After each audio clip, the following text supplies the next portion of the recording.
Hello, I'm Barry Kern, CEO of Kern Studios and Mardi Gras World. For over 90 years, my family's been bringing Mardi Gras to the world. We're proud to sponsor the Historic New Orleans Collection's new exhibition, Making Mardi Gras. This exhibition and programs celebrate the artists and makers who make Mardi Gras so spectacular. Enjoy the program and happy Mardi Gras. Today, Lydia Blackmore, the Historic New Orleans Collection's Making Mardi Gras curator, invites us all to Mardi Gras. From super crews to walking clubs, there's a way for everyone to participate in modern Mardi Gras. Blackmore is joined by historian Rien Fertel to discuss the democratization of Carnival and contemporary celebration. This program is the last session of the 2022 Symposium. I hope you paid attention. On April 5th, we're hosting a Mardi Gras trivia party where we'll test your knowledge of all things Carnival. And yes, there will be prizes. Remember, everywhere else, it's just Tuesday.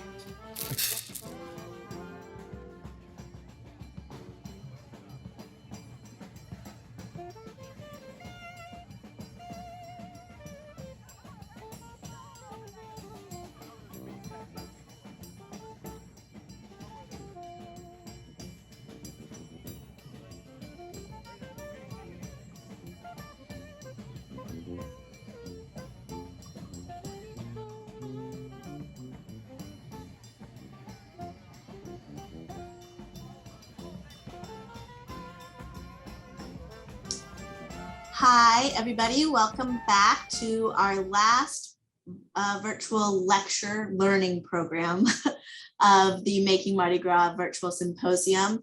This is not the last event, though. There's a trivia game coming up next, so you can go back and watch through all the past programs on the HNOC YouTube channel. But I am here again with Rien Fertel to close us up and talk about this last century of Mardi Gras and how we have gone towards a trend of making Mardi Gras for all. So thank you, Ryan, for coming back and talking with me again. Yeah, thanks for letting me ask you some questions. Yes. So when you talk about Mardi Gras for all in the second half of, or the second century of Carnival in New Orleans, what do you mean by that, Mardi Gras for all? What are kind of like the thematic shifts taking place? The thematic shifts in Mardi Gras for all it's the opening up of the participation in Mardi Gras.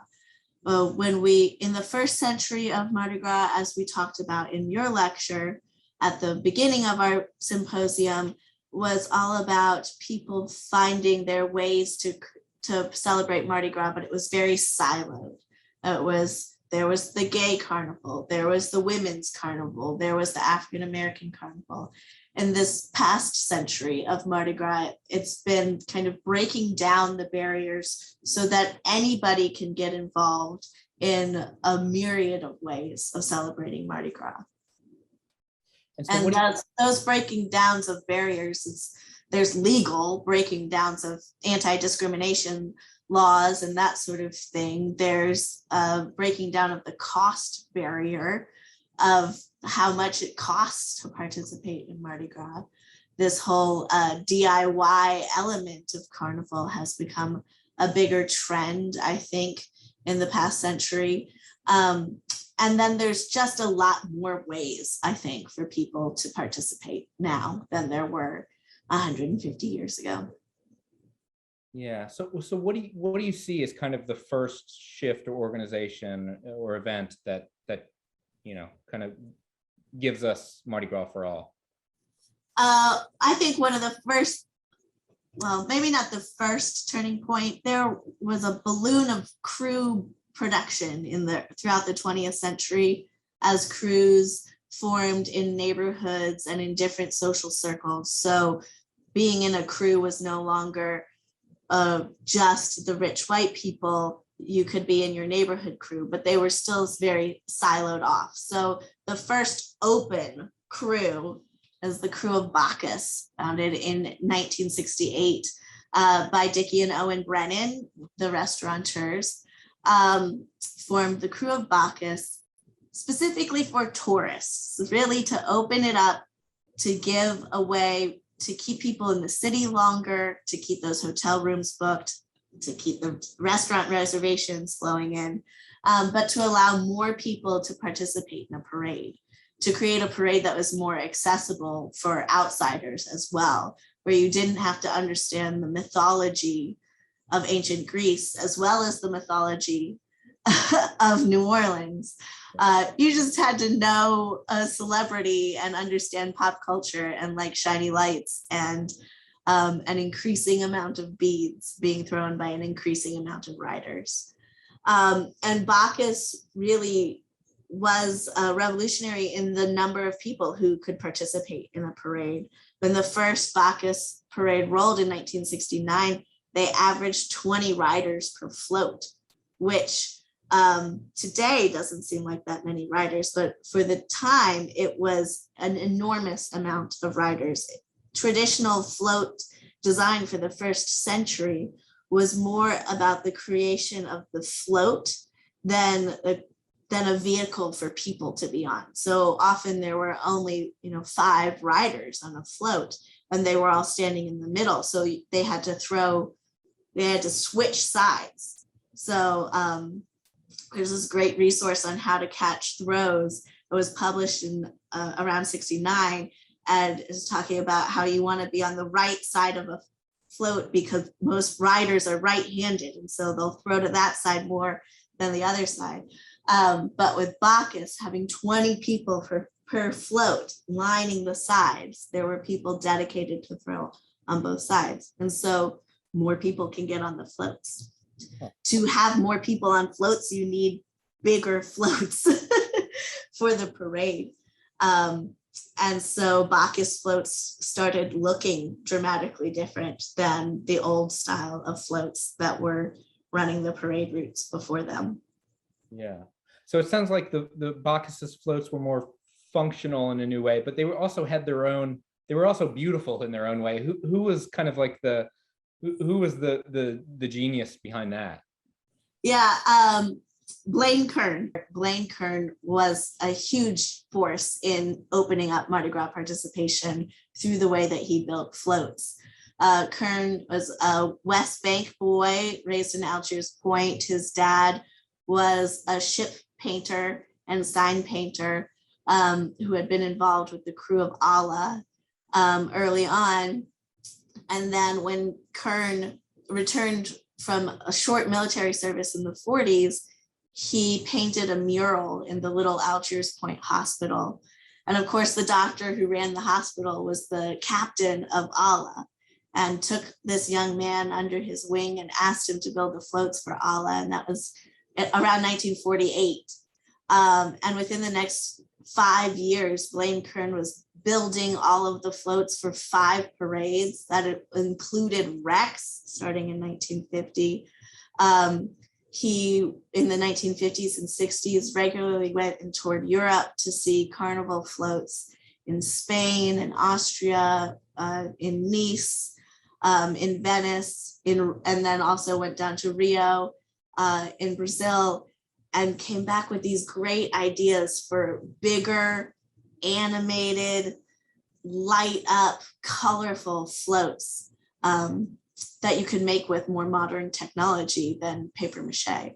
So Kern, when he started partnering with Bacchus and was given this opportunity to build floats as people movers and people pleasers, they got bigger and bigger and bigger, starting with the Bacchusaurus in 1972, which is the gigantic dinosaur, and then King Kong and Queen Kong and Baby Kong, who we all love, the Bacchagator in 1986, the Bacchawappa, which is a whale, in 1991. These are huge floats. They're tandem floats of many chassis attached to each other.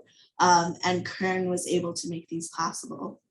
So Bacchus had all of these people on their floats, and so needed to have a big party. So Bacchus changed Mardi Gras there as well by having an open party that anybody could buy a ticket for.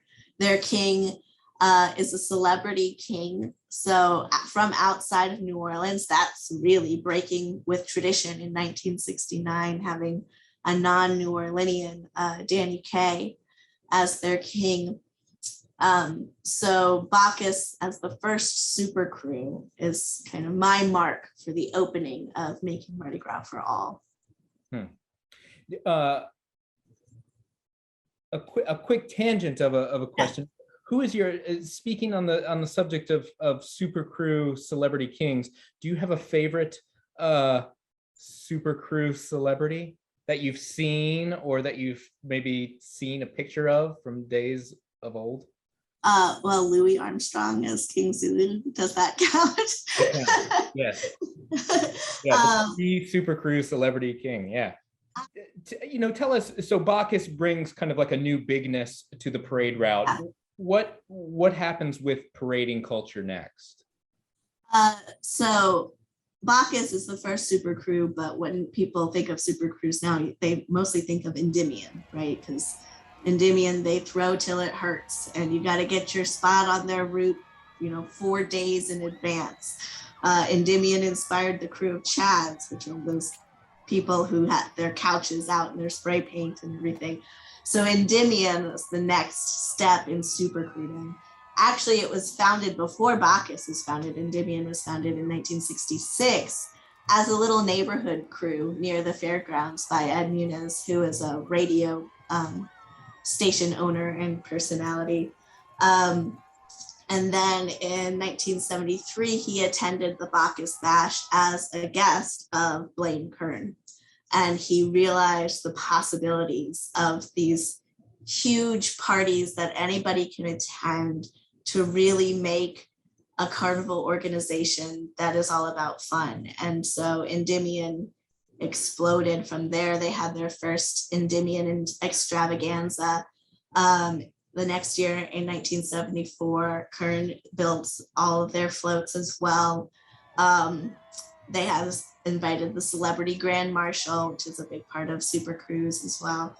And then in 1981, the Endymion extravaganza moved into the Superdome, which I think really solidifies it. The Superdome is such an important place in the heart of New Orleans. And the Superdome was actually designed to accommodate super crews. It was specifically designed with doors large enough for floats to roll right on in to the dome. And we have some great artist designs from the planning period of the Superdome showing all these floats inside. So that was a big step for the dome and a big step for Endymion. And did these first super crews, did they inspire changes in the existing parades, the parades that were decades or a century old at this time? Well, they set a bar for float design in a certain way. Now you needed all of these flashy lights and moving pieces. Kern was not only designing Bacchus and Endymion, Kern was still building Rex and many, many other parades. So that style of construction kind of started flooding out. The floats started getting bigger and bigger. And that led to 1973 ceasing parades rolling through the French Quarter.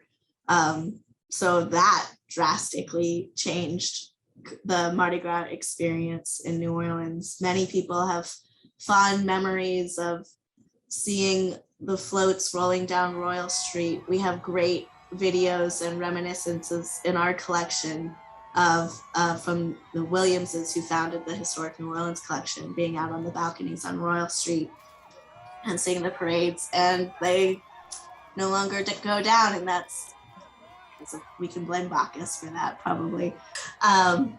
So they changed that, and then they inspired a number of other crews throughout the 70s, forming with this formula of a celebrity rider, a public party, really allowing anybody to join within certain limitations. to ride up on floats. And at that time, parades were all over the city.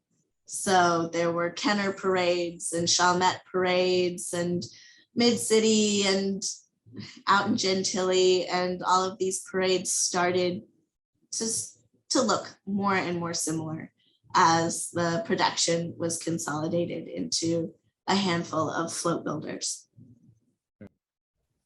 So let's talk about, on the timeline of Carnival, we have to talk about 1992, which is arguably, the most important year in New Orleans' Mardi Gras history. Tell us why. Tell us what happens in the early 90s. 1992, according to some people, is the year that Carnival was almost canceled. And those people are looking at it from one side of the coin, but I see it as the year that Carnival was really now officially and legally opened to all people. That was the year that city civil rights ordinance that was spearheaded by Councilwoman Dorothy May Taylor was passed that required krewes to admit members without regard to race, sex, national origin, creed, sexual orientation, age, disability. It required krewes to disclose their membership roles. And so this was a drastic change for krewes, especially old, longtime krewes that were secret organizations. They prided themselves on their secrecy and as being private organizations that give a public parade to the public and then have a closed door private ball, being forced to open their rolls to prove that they weren't discriminating against people, violated their values in many ways. And the debates over the civil rights ordinances got really dirty. And I think by the 1990s, people might have thought that the civil rights movement had happened and things were going okay. But these debates really exposed just the long, deep-seated ideas of discrimination that were still held by many people in New Orleans.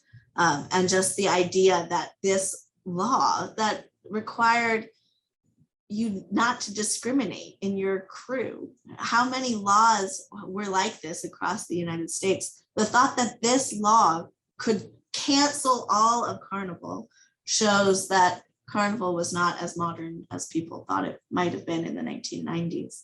And so as a direct result of that, MOMIS and COMIS declined to open their rolls. So they chose not to parade on city streets anymore. So after 140 years, COMIS stopped rolling, MOMIS stopped rolling. Rex, which is another one of the great old time krewes, did open its rolls. Rex was always a little bit more public than COMIS and MOMIS, they announced their king every year. Rex is the self-appointed king of Carnival. So they opened their rolls and ostensibly integrated.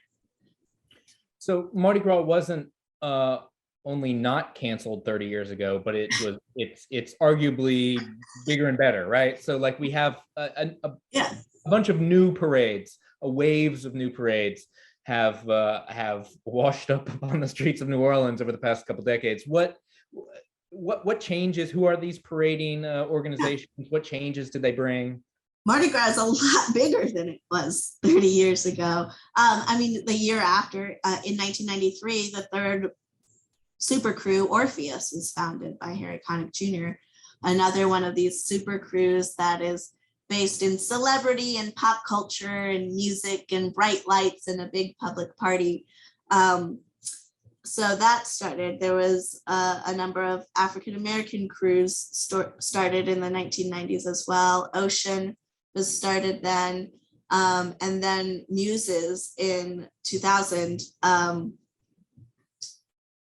Muses, which rolled for the first time in 2001, started as an all-female super crew parade. They were one of the first female parades in decades to roll down the main parade avenue on St. Charles. And I think Muses has had a huge impact in parading culture, not only with the introduction of the Muses shoe, which is the most desired throw. Now is a copy of the Zulu coconut, a hand-decorated coconut thrown by Zulu.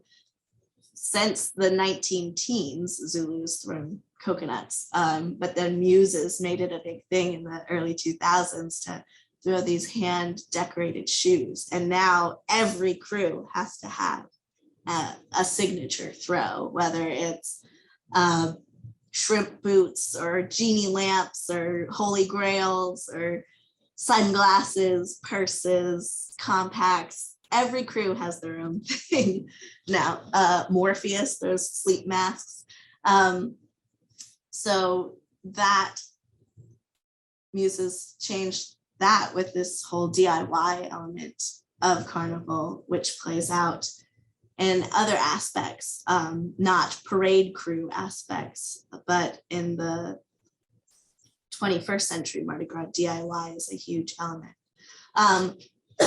But even before the 1992 ordinance that opened up parading crews, there was a growth in the way of popular participation in Mardi Gras. And that was through walking groups and marching parades. That 1993 ban of float parades in the French Quarter kind of created a vacuum in the historic center of the city where parades weren't happening anymore. So what's the French Quarter parade that we all know and love today is Krewe de Vue Carré, was founded in the 80s to help fill that void. They're a spin-off of the Krewe of Clones, which started from an art exhibition at the Contemporary Art Center. And Krewe de Vue Carré, it's a very formal sounding name. And I love their mission statement is from their website, quote, an organization dedicated to the historical and traditional concept of a Mardi Gras parade as a venue for individual creative expression and satirical comment. So that sounds like a lovely academic traditional parade, right? It sounds boring. It sounds a little boring, yeah. But no, it's not. No, it's not. No, Krewe de Vue is not. They do give a little teaser at the end of their mission statement is we believe in exposing the world to the true nature of Mardi Gras and exposing ourselves to the world. So that is a little bit more of what we know about Krewe de Vue. And we'll be seeing some photos here of Krewe de Vue, but a very select few because it's hard to find photos that are for a family-friendly audience of Krewe de Vue. So how would you describe Krewe de Vue, their aesthetic? Penises. Penises in politics is Krewe de Vue, left-leaning politics. Krewe de Vue, coming out of Krewe of Clones, created this new structure for a different type of parade, for a walking parade. And my definition of a float parade versus a walking parade, it's where are the people? So Krewe de Vue does have floats. They have mule-drawn floats, but there's no people riding on the floats. They're walking in the streets. So you have to look at where the people are. But Krewe de Vue is made up of many sub-crews. I think it's 17 sub-crews rolled in Krewe de Vue in 2020. And so this is this new structure that allows for a more democratic running of the organization. It's not all centered on one captain who decides on a theme and decides on the artistic direction of the entire parade. The organizing body of Krewe de Vue kind of decides on a loose-ish theme. They select a notable ruler. This year was Dr. Avegno who gave us all of our COVID information. But then it's up to each sub-crew to make their floats. So it's a lot cheaper to be in these sub-crews. They're not paying the big float builders to build gigantic floats. They're often building it themselves. It's a very artistic crew, so they're quite skilled in building their own floats. But that's a big aspect of this Mardi Gras for All, is lowering the cost of participation and access. It's all friend groups creating their sub-crews and rolling in it. So Krewe de Vue has now inspired many other walking parades, Krewe d'Illusion, Krewe Bohème, and then Chewbaccas. Yeah, tell us about this parading organization and what makes it different. So Chewbaccas, founded in 2011, is it's part of the post-Katrina wave of carnival participation. And Katrina is a big turning point in New Orleans history. So therefore, it's a big turning point in carnival. You know, that 2006 Mardi Gras, when people weren't sure if it was going to happen or not. And so many people who had lost their homes and so many people who had left the city. But as we know, people came. People moved here to New Orleans. I moved here to New Orleans. I am a newcomer to the city. And all of these people who came to New Orleans after Katrina came because they loved that idea of New Orleans, this creative, Bacchanalian, artistic city. And so a lot of more populist carnival organizations came out of that wave of newcomers. Chewbaccas is a huge example of that. It's for the sci-fi cosplay nerds, which in itself is unusual in New Orleans Mardi Gras. There's not a lot of sci-fi in New Orleans Mardi Gras, right? It's all mythology, you know, Bacchus and Orpheus and Comus and Momus. They're ancient gods. They're not they're not futuristic aliens and robots. And they're not based in pop culture. But Chewbaccas is it's making fun of Bacchus, the crew that we started with talking about, but adding Chew for Chewbacca from the Star Wars series of films and spin-offs and everything that Star Wars is today. And it again is made up of sub-crews, which number almost 200 sub-crews in the crew of Chewbaccas. A very low cost to enter Chewbaccas. It's only $42 are the dues. 42 being the auspicious number from the Hitchhiker's Guide to the Galaxy. This is actually Chewbaccas is my background here. So you can see it's not like these float-based parades. They do have some, they call them contraptions. So Chewbaccas does have contraptions that they carry. Each sub-crew can have their own contraptions of robots or satire or any type of futuristic thing, but it's really about the costumes. It's based in this cosplay aesthetic. So the sub-crews are based around costume themes, the Leisurettes, which are all Princess Leia's. Even their security squad, the red shirts, are based in Star Trek mythology, wearing their red shirts to protect, or basically to demark where the parade it ends and the spectators begin. And Chewbaccas has become almost like a super crew of walking parades. I think their membership is almost 1,800 people, which is a huge group of people walking through the city. Yeah. So when we talk about walking during a parade, I think about dancing during a parade. So, going back to Muses too, which is famous for its dance groups. And so tell us about dance groups. And first, I'd like to give a shout out to my favorite dance group, the Sirens. My boo is a member. So give us a history of dance groups, of dancing. Yeah. This is another 21st century, big 21st century aspect of Carnival, and really based in the crew of Muses. So when the Muses started in 2001, they started, it's a female parade, so they wanted female bands and groups in between their floats.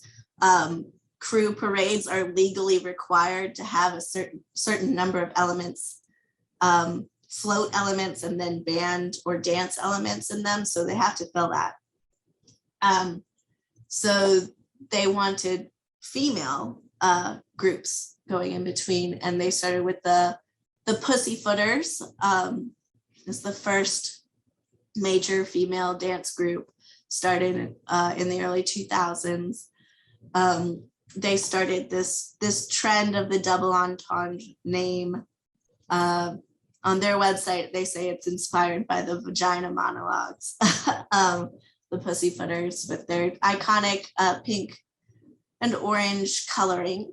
But really, these dance groups, which are adult women dance groups, so from the Pussyfooters, then there are so many more have been created. The Camel Toe Lady Steppers, which is inspired by slightly too small costuming. The Bearded Oysters, who wear a distinctive merkin on their waists. The Organ Grinders, RIP. So many of these double entendre names. But they're all, there's an aspect of cultural appropriation in these dance groups, right? Because they're copying high school girls, and specifically Black high school marching majorette groups from marching bands. So then you have to look back into the history of high school marching bands in Mardi Gras.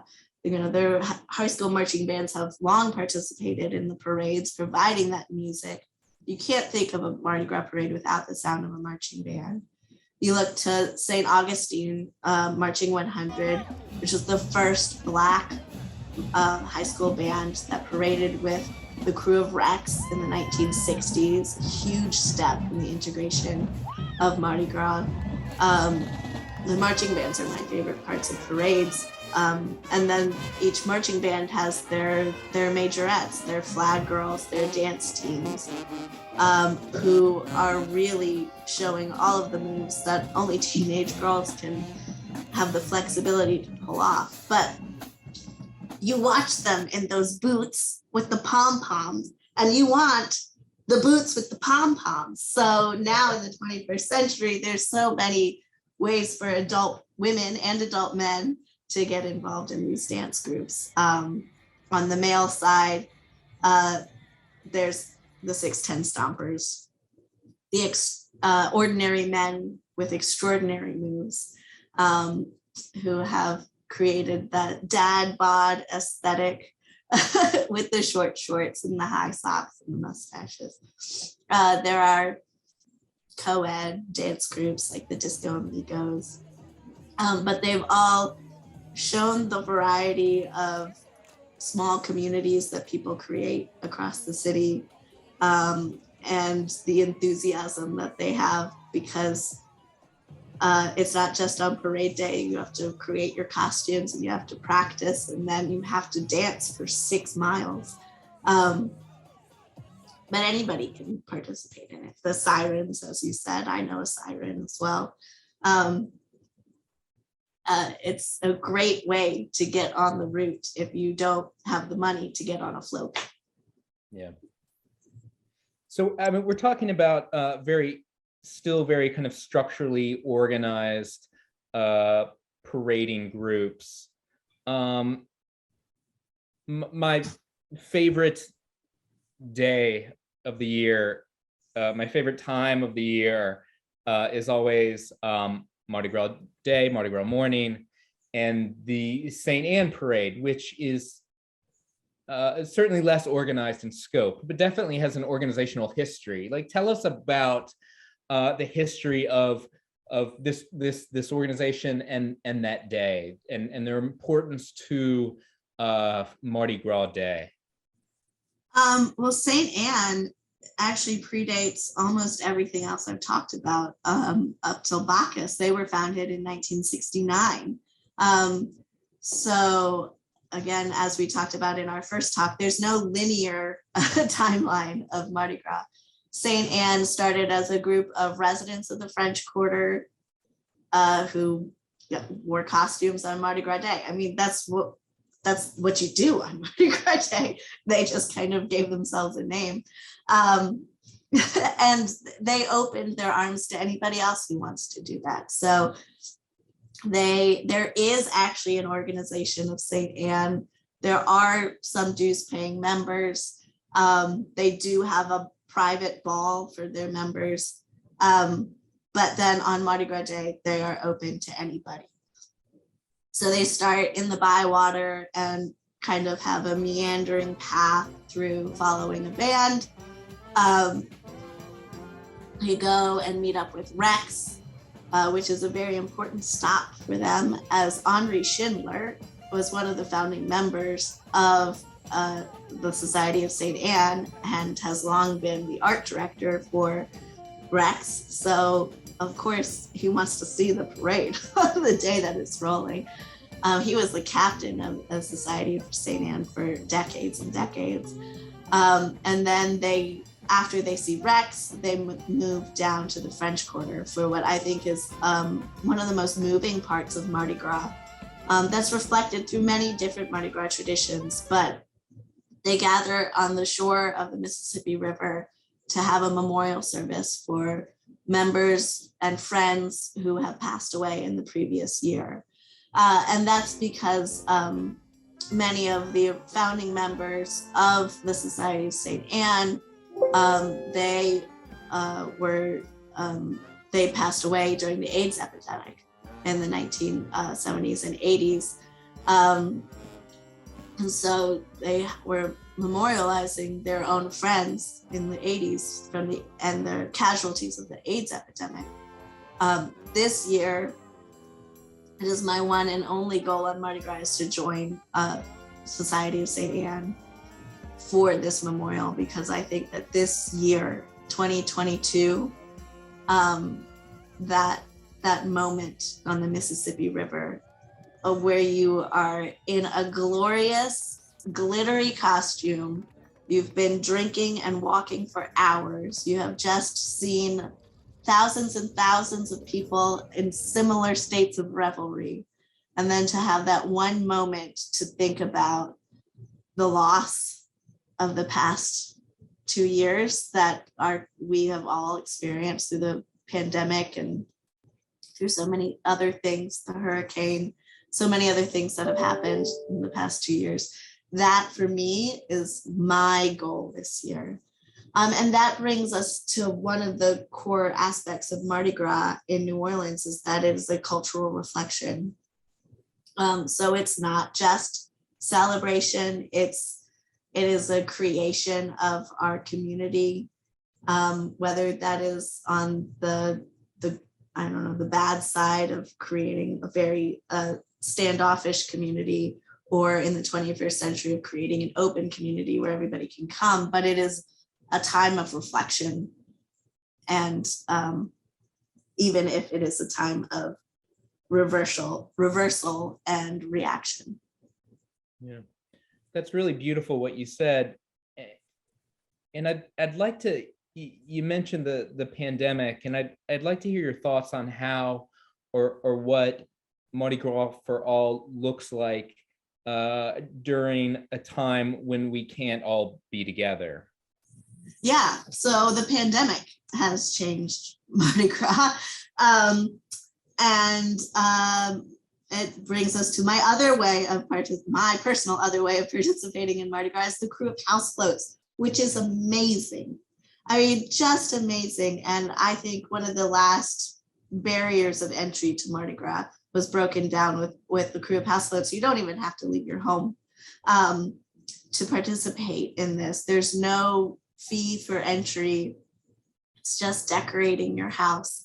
And that came out of the pandemic of when we couldn't go out and celebrate everybody in the streets in a parade or in a ballroom to carry on that celebration, but everybody separate in their own homes, as we were encouraged to do for the past 2 years.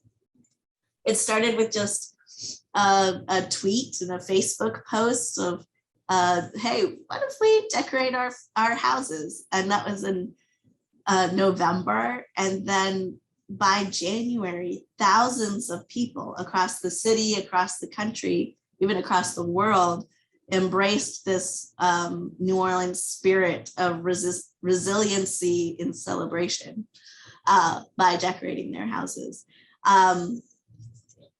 I like it because you don't have to be a very good artist to do it. I myself am not a very good artist. You just have to be willing to stick things on your house, no matter what the HDLC says.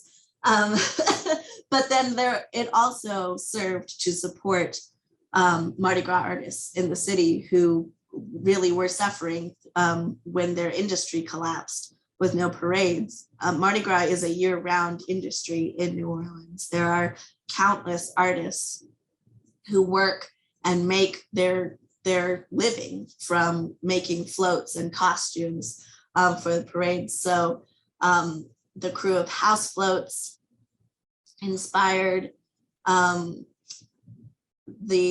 hire a house float artist, which was done by the crew of Red Beans, which is a raffle. You could buy tickets, and once 10,000 tickets, or once they raised $10,000, they would raffle off a professional artist decoration for your home.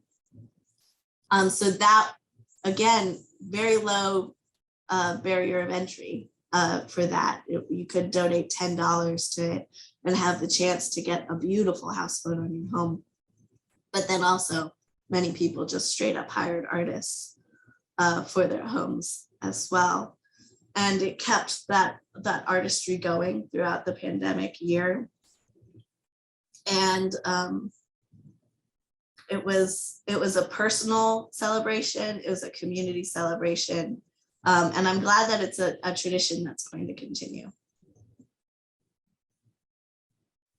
Well, I hope no matter how we all celebrate Carnival, that we all have a wonderful Mardi Gras season, or have had a wonderful Mardi Gras season. Any last comments? Have we? I guess we are time traveling here because we are recording this before Mardi Gras, but it is airing after Mardi Gras. So I hope everybody had a safe Carnival. I hope that everybody got to participate in the ways that they wanted to participate. But also, I hope that you're already thinking about what you're going to do for next year. Yeah, exactly. All right. Well, thank you. Thank you, Ryan.